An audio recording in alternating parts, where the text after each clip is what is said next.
도널드 트럼프 대통령에 대한 여론 지지율에 빨간불이 켜지고 있는 것으로 보입니다. 경제정책과 이민정책에 대한 지지율이 많이 떨어지면서 전반적인 대통령 업무 지지율도 부정적 여론이 긍정보다 거의 2배나 되는 것으로 나타났습니다.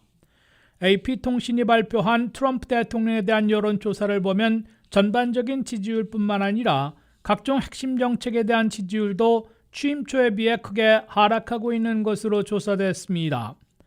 트럼프 대통령의 전반적인 대통령 업무 지지율은 취임 초인 3월에는 42%였다가 12월 초 현재는 36%로 하락했습니다.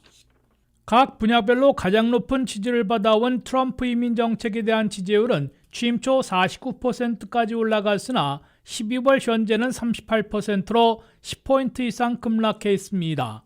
트럼프 행정부가 전개하고 있는 대대적인 불법 체류자 체포 추방 작전을 아직 지지하면서도 다소 과격하거나 무리한 방법으로 지지를 주저하는 미국민들이 늘고 있기 때문으로 분석되고 있습니다.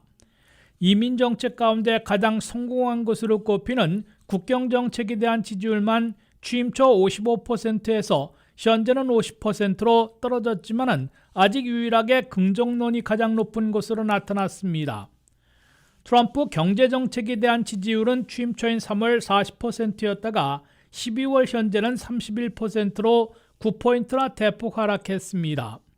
트럼프 대통령이 관세 정책을 밀어붙이면서 물가 잡기, 구매력 증대에는 미흡하다는 혹평을 받고 있어 경제정책 지지율이 하락세를 면치 못하고 있는 것으로 분석되고 있습니다. 트럼프 2기임기 첫 해의 미국 경제 지표를 보면 3%대의 고물가, 3.5% 이상의 고금리, 4.5%의 고실업률로 기대에 못 미치는 경제 성적표를 내고 있습니다. 트럼프 헬스케어 정책에 대한 지지율은 35%에 그치고 있는 것으로 AP 여론조사에서 나타났습니다. 트럼프 대통령은 아직 공화당 의원들로부터는 강력한 지지를 얻고 있으나 무당파들이 많이 편해 선거에도 악영향을 미치고 있는 것으로 지적되고 있습니다.